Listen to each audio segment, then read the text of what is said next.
Would Stannis Baratheon actually have been a good king? Stannis Baratheon is one of the easiest characters in Game of Thrones to argue about because almost every case for him comes with an equally strong case against him. If the question is who had the cleanest legal claim after Robert died, Stannis has a very strong answer. Joffrey and Tommen are not Robert's sons, Renly is younger than Stannis, and the laws of succession favor Stannis. If the question is who takes kingship most seriously, Stannis again has a strong answer. He does not look at the crown as something fun. He does not want to be loved by crowds, surrounded by flatterers, or remembered as the most charming man in Westeros. He thinks ruling is a duty. That sounds almost ideal in a world where Robert barely wanted to govern, Joffrey treated kingship like a weapon, and plenty of nobles cared more about their own advancement than the realm. But being right about having the throne and being good at sitting on it are two different things. Stannis has some qualities Westeros badly needs. He also has some qualities that could make his reign miserable, brittle, and permanently unstable. The interesting question is not whether Stannis deserved the throne more than Joffrey or Renly. Legally, he probably did. The better question is whether the things that make him look like the responsible choice during a civil war would still make him a good king once the war was over. And I think the answer is more complicated than either Stannis was the perfect king or Stannis would have been a disaster. If you enjoy these deeper Game of Thrones and book comparisons, subscribe. There are a lot more characters in this series who look very different once you judge their decisions instead of their reputation. The strongest case for Stannis begins with something very simple. He believes the law matters even when it is inconvenient to him. That is rare in Game of Thrones. Robert uses royal power casually. Joffrey barely understands the idea that a king can be constrained by anything. Cersei repeatedly treats institutions as tools that should obey her until the moment they become inconvenient. Renly's claim is based almost entirely on the idea that he would be more popular and probably more effective than Stannis. Stannis rejects that entire way of thinking. He does not say he should be king because he is the most charismatic. He does not claim the throne because he has the largest army at the beginning. He does not claim it because people like him. His argument is that Robert was king. Robert's supposed sons are illegitimate, and therefore the crown passes to him. That can make Stannis look rigid, but there is something valuable inside that rigidity. A stable monarchy needs rules people expect to matter. Succession is especially important because if every powerful lord can ignore inheritance whenever he thinks he would make a better king, the kingdom has no succession system at all. Renly's claim sounds attractive because Renly is likable and politically gifted, but the precedent is terrible. If younger brothers can simply gather enough support and skip older brothers, then every succession becomes a contest of popularity and military force. Stannis understands that problem immediately. He is not only fighting for himself. In his mind, he is defending the principle that the crown cannot simply belong to whichever man gathers the biggest coalition first. That would probably make him a serious king. He would read petitions, he would attend council, he would expect laws to be enforced. He would not spend the treasury into a crater because ruling bored him. He would not disappear into drinking and hunting while the government quietly collapsed around him. We already see evidence of this in his past. Stannis held Storm's End during Robert's rebellion under horrific conditions. The siege was not glamorous. He was not riding across battlefields collecting songs. He was starving inside a castle because Robert ordered him to hold it, and he held it. Later, Robert gives him Dragonstone rather than Storm's End, something Stannis never really gets over, but he still serves. He also helps defeat the Greyjoy rebellion at sea, in the books especially. Stannis is repeatedly presented as someone who performs difficult duties without needing to enjoy them. That matters for kingship. A king does not spend most of his time charging into battle. A lot of ruling is boring. It is appointments, grain, taxes, roads, justice, disputes, alliances, enforcement, and listening to people complain about each other. Stannis is probably better suited to that part of kingship than Robert ever was. He also has very little patience for corruption. Again, that sounds like exactly what King's Landing needs. The court Stannis would inherit is full of people who have grown comfortable with personal favors, quiet theft, political appointments, bribery, and family influence. Stannis would not enjoy any of it. He would probably remove a lot of people. He would probably prosecute some of them. And unlike Robert, who could be persuaded to ignore problems because dealing with them was unpleasant, Stannis is almost built to deal with unpleasant things. This is one of the reasons Davos matters so much when judging him. Davos is not highborn. He was a smuggler. Stannis rewards him for saving Storm's End because the act deserves reward. He also punishes him for smuggling because the crime still happened. That sounds ridiculous if you look at it only as personal behavior.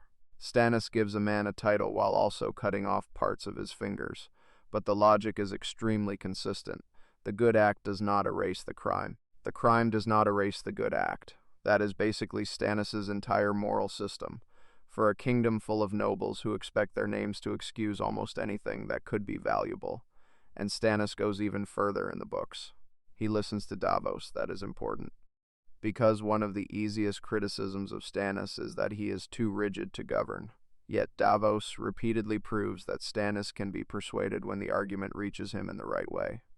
Davos is not merely a friend who tells Stannis what he wants to hear. He challenges him. He questions Melisandre. He opposes sacrifices. He pushes Stannis toward the wall. He forces him to think about what being king actually means beyond winning King's Landing. The book version of Stannis benefits enormously from this relationship because it reveals something the show sometimes compresses. Stannis is stubborn, but he is not completely closed. That distinction matters. A completely inflexible ruler is dangerous because every disagreement becomes disobedience. Stannis is not quite that simple. He can change course. The problem is that he usually needs someone he respects to drag him there, and that leads into the first major weakness of a Stannis reign. He is terrible at making people want to follow him. This is not a minor problem. It may be the central political problem of his entire life. Renly understands something Stannis hates admitting. Kingship is partly performance. People do not follow laws in the abstract. They follow people, families, symbols, stories, victories, marriages, friendships, and expectations. Stannis thinks legitimacy should produce loyalty. Westeros keeps showing him that loyalty has to be maintained. This is why Renly is so dangerous to him. Renly's legal case is much weaker. His political position is much stronger. He has the Tyrells, he has the reach, he has the public image, he has the charm. He looks like Robert when Robert was young. He understands how to make nobles feel included in his future. Stannis looks at all of that and sees theft. Politically, though, Renly is demonstrating a skill Stannis lacks. A king cannot govern a continent only by being correct. He needs coalitions. This is where Stannis would probably struggle even after winning the throne. He remembers insults for years. He has difficulty forgiving humiliation. He expects recognition instead of cultivating it. He can reward loyalty, but he is not naturally good at creating new loyalty among people who do not already respect his sense of duty. That makes him vulnerable to exactly the sort of problems a post-war king would face. Imagine Stannis winning after the War of the Five Kings. The North is devastated. The Riverlands are devastated. The Reach has backed Renly and then the Lannisters. The Westerlands have fought against him. The Iron Islands are still a problem. Dorne has its own grievances. King's Landing has experienced war, riot, famine, and regime change. At that point, Stannis would not only need justice, he would need reconciliation. And reconciliation is probably one of the things he is worst at.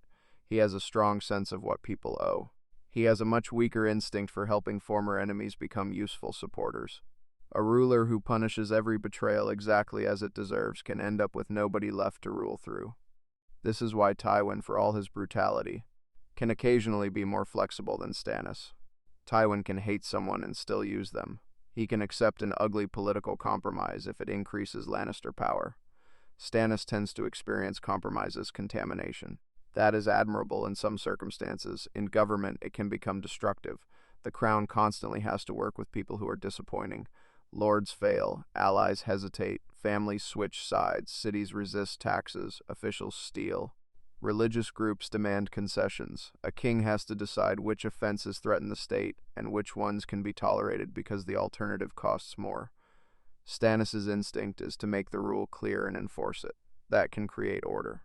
It can also create endless enemies. There is another issue that would become even harder once he sat the throne: religion. The show makes Stannis' relationship with Melisandre central to his downfall. He burns the 7 statues. He follows a foreign god. He relies on blood magic. He allows Melisandre enormous influence, and eventually in the show he burns Shireen. Once that happens, the argument over whether Stannis would have been a good king becomes much easier for me. A man who can burn his own daughter because he believes victory requires it is no longer simply a harsh legalist making difficult wartime decisions. He has crossed into something much more dangerous. He has allowed certainty, prophecy, desperation, and authority to combine. That is exactly the kind of ruler who can justify almost anything. The show's Stannis reaches a point where duty no longer restrains him. Duty becomes the excuse. He can tell himself the sacrifice is necessary because the kingdom needs its rightful king. The larger the mission becomes, the more horrifying the act he can permit in service of it. That version of Stannis would not be a good king. He may have started with qualities that could have made him one, but the man who marches toward Winterfell after Shireen's death has become too willing to place his own supposedly necessary role above every ordinary limit. The books are more complicated because the story has not reached the same point. Book Stannis is not with Shireen when he is campaigning in the north. Shireen remains at the Wall. His current position and his relationship with prophecy are not identical to the show's version. That means we should not quietly use the show's completed event as proof that Book Stannis has already made the same choice, but the danger is still there. Melisandre is part of his political identity. The burning of people is already part of the movement around him. The religion of R'hllor creates a serious legitimacy problem in a kingdom where the faith of the Seven has enormous social power and where the old gods remain central in the north. Even if Stannis personally saw religion mainly as a tool, the perception would matter. A king does not get to decide that. Symbols are irrelevant because he finds them irrational. If half the realm believes the king is attacking their gods, that becomes a political problem, whether the king respects the belief or not. This is another area where Stannis' personality works against him. He is not naturally good at reassuring people. A more flexible ruler might keep Melisandre close while publicly protecting the faith. Stannis is much more likely to tell everyone that the law makes him king and expect them to get used to the rest. That can work when you have already won. It is a dangerous way to make winning permanent. Still, Stannis is not simply an authoritarian machine. The Wall changes the case for him. After the Blackwater, he is in a terrible position. His army is damaged. His claim looks almost finished. The Lannisters have the Tyrell alliance. King's Landing is beyond his immediate reach. Then Davos makes the argument that becomes one of the best pieces of evidence for Stannis as a potential king. A king should protect the realm if he wants the realm to recognize him. Stannis goes north. This matters because almost everyone else is still treating the Night's Watch as somebody else's problem. The war against the dead is not politically useful yet. There is no immediate crown waiting for him at the Wall. Stannis answers the call anyway. In the books, this is even more important because his northern campaign develops into something more politically intelligent than the television version gives him credit for. He begins adapting, he listens, he deals with northern houses. He understands that marching directly at the Boltons is not enough. He starts working through local grievances and loyalties. This is probably the best argument against the idea that Stannis could never learn politics. He can. The North forces him to. He begins acting less like a man waiting for everyone to recognize the obvious king, and more like a king trying to build a constituency. That is growth. And if that version of Stannis won the Iron Throne, I think his reign could be significantly better than many viewers assume. He would probably be an effective administrator. He would take defense seriously. He would take debts seriously. He would probably appoint fewer useless favorites. He would be harder to manipulate than Robert. He would be much less sadistic than Joffrey. He would understand that the crown has obligations.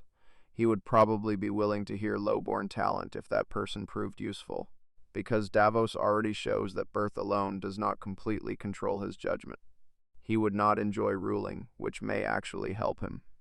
Robert wanted the pleasures of kingship without the work.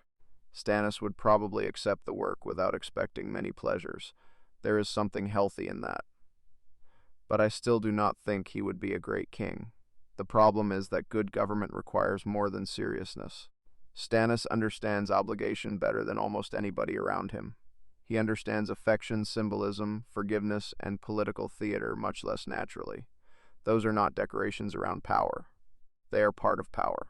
A king ruling after a civil war especially needs to make defeated people believe they can live under him.